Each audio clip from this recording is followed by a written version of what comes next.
stepping down. And let me just say this, Kristen. I knew when I cast my vote against against the government shutdown that there'd be a lot of controversy, and there was. But let me tell you and your audience why I did it, why I felt it was so important. The CR was certainly bad, the continuing resolution, but a shutdown would be 15 or 20 times worse. So there's Chuck Schumer, Senate Minority Leader, Chuck Schumer, talking about his vote in favor of ending the filibuster there on the CR, and he is continuing to make his case. He's been making his case ever since that vote happened. The question is, can Chuck Schumer still lead the Democrats? Well, let's go to Capitol Hill for that. Of course, our friend Ryan Schmelz with us once again, Fox News Radio Capitol Hill and White House correspondent. Ryan, welcome back to the show. Good to have you here. Always great to be on. Happy March Madness. Yes, that's exactly right. It is madness. Talk to me about Chuck Schumer and what you're seeing right now and his ability to lead a minority that seems to be in a bit of disarray.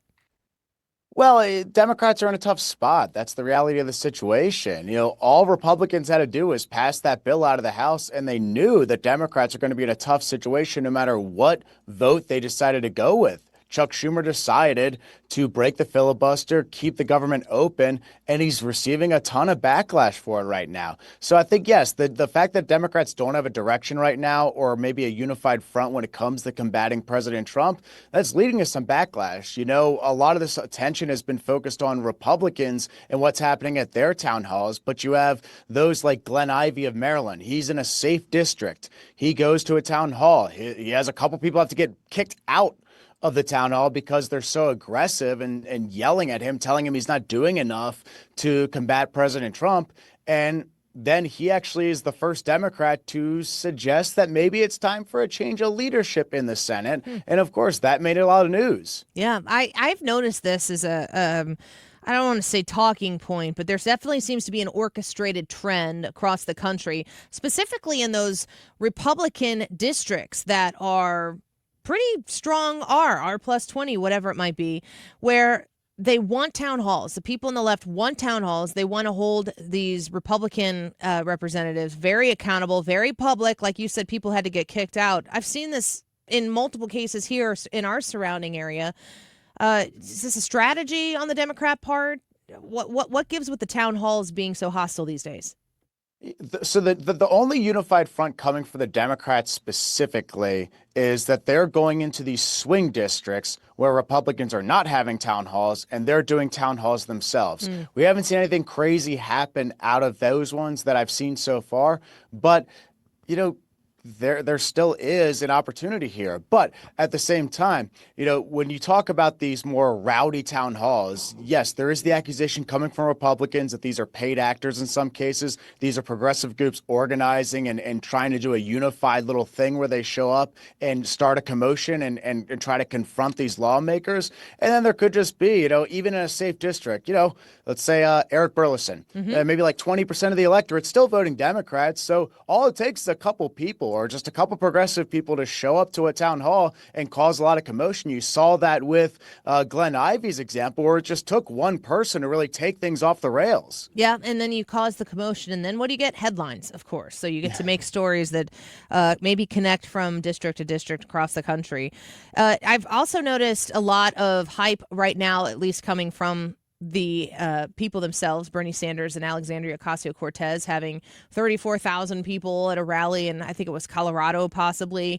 Is there buzz around that on Capitol Hill? Does that feel like it's starting to manifest itself into something that is unifying for the Democrat Party? It sure seems like there's the Chuck Schumer, I promised I did the best thing I possibly could argument being made over and over and over here. But then you've got Bernie Sanders and AOC, a different wing of the Democratic Party, drawing people out and having a pretty big crowd to talk about. Well, I think that's part of the problem that you just mentioned right there, that yes, it is a wing of the Democratic Party, but is that enough to get a true movement started? Bernie Sanders, AOC, in many ways have that similarity to President Trump, where they have a brand. And they can get a lot of people to show up to their rallies. Bernie Sanders was doing it during both of his presidential runs. But as we saw, that's not enough to win you the popular vote within the Democratic primaries. So, yes, there's some buzz around it, but I don't think it's strong enough to really say that, oh, this is the future of the Democratic Party right here. Bernie Sanders and AOC are really seizing this moment. Certainly they're taking advantage of it, and it's something noteworthy. But whether or not this is, the future, I don't know. It's too early for that. Ryan, you mentioned primaries. I don't know whether Bernie has a whole lot of ambition for higher office at this point, but AOC, certainly very young, has a future in the Democrat Party in some regard. Is she possibly ever going to try to run for Senate? I keep seeing that thrown around. I've seen it thrown around too. I think she's kind of shot down the opportunity to talk about it each time, but the rumblings certainly are there. Whether or not there's enough to really say that, oh yes, Chuck Schumer could have a primary in a couple years and AOC is going to be that person to try to knock him off. Certainly she's got experience knocking off members of leadership. That's how she became a household name and how she got into Congress. But I haven't seen any hard evidence that she's really eyeing a Senate campaign right now. So we're speaking with Ryan Schmelz, of course, Fox News Radio, Capitol Hill and White House correspondent. You can follow him on X at Ryan Schmelz Fox.